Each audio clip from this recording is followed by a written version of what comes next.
Welcome back to the deep dive. Today we're going to start with a concept that feels, incredibly familiar, but we're going to try to flip it on its head a little bit. Okay. I want you to just take a second and think about the word security. Security. When I say that word, what's the very first image that pops into your head, honestly? Honestly, it's usually hardware, locks on doors, maybe an alarm system, passwords. Right. Or if you're thinking bigger, it's armies, tanks, borders. It's physical stuff, things designed to keep you safe from physical harm. Exactly. That is the standard definition we all operate under. But today we're looking at a source that argues security is actually something else entirely. Something more than just hardware. Much more. The source argues security is a story we tell ourselves about who we are, where we belong, and, crucially, who is trying to take that away from us. Which changes the stakes of the conversation completely. We aren't just protecting our bodies or our property. We're protecting our reality. And that brings us to the focus of today's deep dive. We are unpacking a fascinating, really dense book called The Politics of Antagonism, Populist Security Narratives. It's by Dr. Jörg Löffelmann. Mm. And it's important to set the stage here, I think. This is a deep academic look at the presidency of Donald Trump from about 2017 to 2021. But it's not a biography, right? Yeah. We aren't just looking at a timeline of events. No, not at all. Löffelmann is looking at that whole era through one specific lens, how these security narratives, these stories about safety and danger were used. Not just to make policy. But to fundamentally reshape how millions of people see the world. It's a compelling read because it sort of gets under the hood of everything. So the mission for us today is to break down a concept he calls the populist security imaginary. Which is, I'll admit, a bit of a mouthful. Yeah, it is. But if you can wrap your head around that term, you suddenly start to understand why modern political arguments feel so impossible. Okay, so we're going to look at how emotions like, humiliation and nostalgia are weaponized. Yeah, and why the frame of the people versus the elite is such a powerful psychological tool, and ultimately, why facts often lose in a fistfight with feelings. All right, let's get right into it then. The populist security imaginary.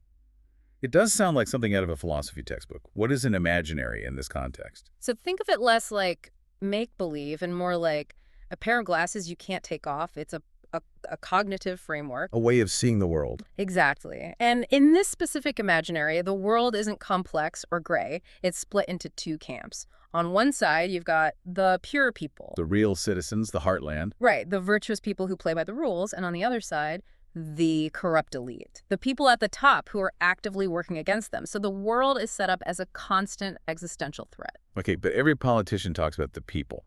That's like rule number one of campaigning. What makes this a security issue? That is where the key technical concept of this whole book comes in. You really can't understand the argument without understanding ontological security. Okay, I highlighted that term a lot. Ontological security. Let's break that down. How is that different from, just being safe? So regular security, physical security, is about the survival of your body, avoiding injury, death. Right. Ontological security is the security of the self. It's about having a stable identity. It's knowing who you are, feeling a sense of continuity in your life story, and feeling like you have a dignified place in the world. Let me see if I've got this. If I install a burglar alarm, that's physical security. I'm stopping a theft. Yep, that's it. But if I'm sitting in my house, totally safe, but I feel like the world outside has changed so much I don't recognize it, or that the culture is laughing at my values. That's ontological insecurity. You are physically safe, but your sense of self, your biography, feels like it's under attack. You feel unmoored. And Löffelmann argues that populism thrives on exactly that anxiety. It targets people who feel like their world is changing too fast, that they're losing status, that their identity is just being erased. This is such a crucial distinction because usually when leaders talk about national security, they're trying to unite everyone.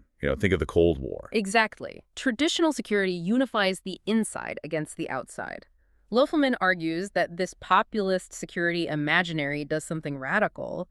It turns the security apparatus inward. It creates internal division as a feature, not a bug. Right. The enemy is no longer just across the ocean. The list of enemies expands to include your neighbors. The source talks about a pincer movement of othering. I like that visual, a pincer movement.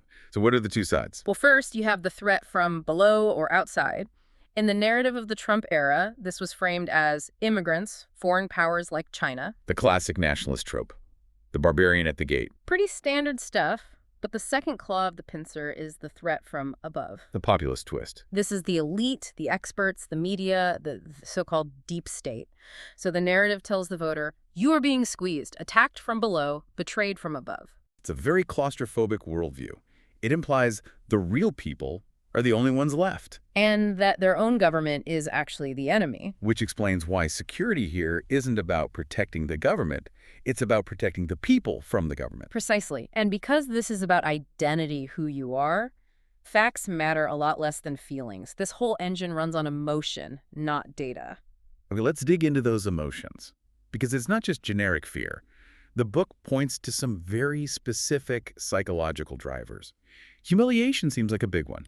Humiliation and resentment are the fuel. Löffelman uses a psychological concept called collective narcissism. Okay, I have to admit that sounds like an insult you'd throw at someone, but he's using it as a clinical term, right? He is. It's a belief that your specific group, your in-group, is exceptional, but isn't getting the recognition it deserves. It's like a narcissistic injury for a whole group of people. So it's the feeling of, we're the real Americans, we built this place, but now Hollywood laughs at us, the news calls us deplorable. Exactly that. It creates this deep well of resentment. And that anger needs a very specific type of leader to address it. And that's where the populist leader steps in. Yes. The leader validates that anger. He says, I see you. I know you're special. And I'm going to fight the people who are disrespecting you. It turns political support into a validation of your self-worth. It soothes that humiliation. Mm-hmm. And there's another psychological layer here, which is gender. The source talks a lot about hypermasculinity. Right. You can't really separate the security narrative from gender in this analysis. He mentions figures like John Wayne. John Wayne, General Patton, symbols of a very specific old-school toughness. It's an appeal to a sense of troubled manhood. Yeah, that the country has become weak, low energy, too apologetic. The idea is the world is laughing at us because we've gone soft. So the populist leader presents himself as the strong man, the protector. And Löffelman has this perfect example, Donald Trump's recovery from COVID-19. Oh, right. When he returned to the White House. He stood on the balcony, took off the mask, but think about the language he used. He said, don't let it dominate you. Which is a really strange way to talk about a virus. You don't dominate the flu. Exactly. But in this imaginary, the virus isn't a biological fact, it's an opponent. Public health becomes a test of toughness. Wearing a mask is weakness. Refusing to be dominated was the masculine response. And that's a powerful example of how ontological security, looking tough, feeling in control, overrides actual physical security. Because telling people not to fear a deadly virus is objectively bad physical security advice. But it's excellent ontological security advice if your identity is built on never showing weakness. So we've got the theory. Now I want to see how this actually translates into policy. The book argues this shaped the two big pillars of that era, trade and immigration. It shaped them profoundly. And in both cases, the policy is framed as a hero's journey, the president and the people against the villains. Let's start with trade, the trade wars. Usually reading about tariffs is pretty dry stuff. Not here.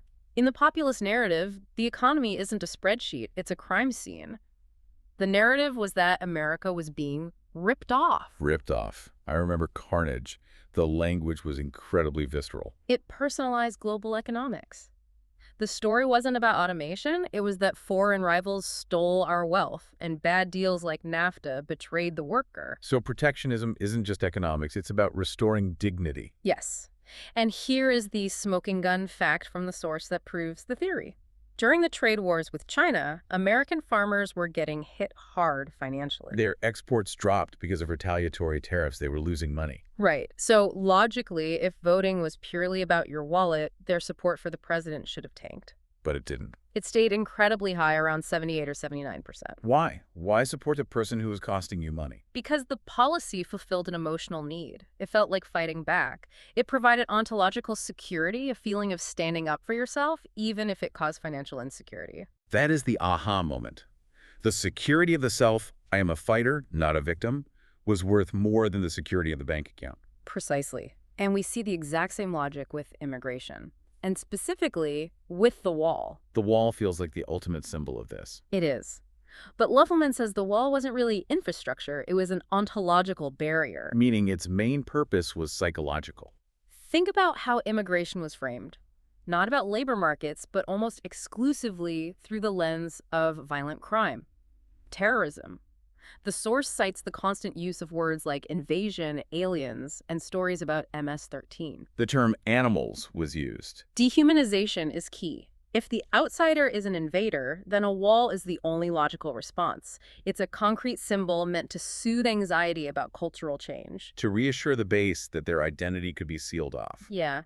And again, the facts took a back seat. The source notes that violent crime rates were actually dropping or were historically low. The carnage wasn't statistically real. But if you feel unsafe, the statistics don't matter. Right.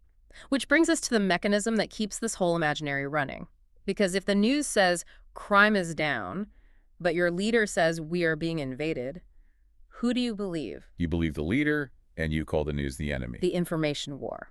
Luffelman calls this a post-truth environment. And fake news isn't just an insult. He describes it as a structural part of the whole system. It's a defense mechanism for the narrative.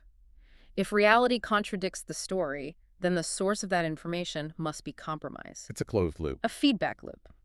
The source details the relationship between the administration and right-wing media, specifically Fox News. The White House would tweet quotes from Fox and Friends, and then the pundits would shake the policy rhetoric. And this is where the deep state comes in. The ultimate villain. If your narrative is that the will of the people is supreme, but an investigation or a court walks you, you need an explanation. You can't admit you were wrong. So you frame the legal process itself as a coup. The deep state theory lets you dismiss any institutional check on power as a plot by the elites. It really does create two dueling realities. In one, you have investigations and economic data. In the other, you have a heroic struggle against a vast conspiracy. And for the believer, the populist leader becomes the only source of truth. Now, you'd think a massive, undeniable crisis might shatter a narrative like this. So we have to talk about 2020, the COVID-19 pandemic. The ultimate stress test. You'd think a global health crisis would force a return to regular security. Doctors, science, unity. But the source argues the populist security imaginary just adapted. It pivoted. It's incredibly flexible. When COVID hit, the security narrative didn't embrace the science. It externalized the blame. The China virus, Kung flu. By using that language, the administration framed the pandemic not as a healthcare failure, but as a foreign attack. Which goes right back to the threat from outside. Exactly. It served a purpose. If it's an attack, you don't need a doctor. You need a commander-in-chief. It also fit perfectly into the bigger narrative of a new Cold War. But then, in the summer of 2020, the narrative shifted inward again. The protests for racial justice, Black Lives Matter. The enemy shifted from the virus to the radical left, Antifa. Protesters were framed as anarchists destroying the American way of life. I remember the appeals to the suburbs. They're coming for the suburbs. Yes, that the suburbs were under siege, a direct appeal to the ontological anxieties of suburban voters threatening their safe spaces. And it wasn't just about safety on the streets. The book highlights that this became a fight over history itself, the battle over statues. A crucial battleground for ontological security. If your identity is tied to American exceptionalism, then questioning the founders feels like a personal attack on you. The source contrasts the 1619 Project with the 1776 Commission. Right. The 1619 Project, which centers slavery in the American story, was framed as ideological poison. An attempt to make Americans ashamed. So they launched the 1776 Commission as a counter-narrative to promote patriotic education. And listen to the stakes they set out. They claimed the opposition would abolish the American dream, destroy the nuclear family, and erase history. That's apocalyptic language. Yeah. It's not, we disagree on policy, it's, they want to erase your existence. And that is the politics of antagonism. There's no middle ground when the other side is an existential threat. So let's try to synthesize all of this. We've unpacked this populist security imaginary. We see how it uses emotion, how it creates ontological security by defining enemies. And how it builds a fortress against any contrary facts. It's a comprehensive system. What's the big takeaway here? Why does understanding this framework matter right now? I think the biggest takeaway is that it explains why our polarization is so hard to break. We often think if we just show people the facts, the data, the stats, they'll change their minds. But if you're operating in a different imaginary, the facts just bounce off. Exactly. This book argues that the support for populism isn't really about policy details. It's about identity. The politics of antagonism provides ontological security. It makes people feel safe in who they are by constantly identifying new enemies to fight. Yes, It validates their resentment. It tells them they're the pure people and everyone else is the problem. Yeah. And that is a much harder thing to compromise on. You can split the difference on a tax bill. But you can't easily compromise on a narrative that says the other side is an evil force trying to destroy your way of life. It suggests the political divide isn't a disagreement. It's a collision of two different realities. And as long as those realities provide comfort and security to the people inside them, they aren't going away. That is a heavy thought to sit with. Luffelman is basically suggesting that until we address those underlying insecurities, that loss of status, that fear of change, the factual arguments just won't land. Security starts in the mind. If you feel threatened, you will buy the story that promises to protect you no matter what. Well, on that provocative note, we will leave you to mull that over. Does your security come from a lock on the door or the story you tell yourself about the world?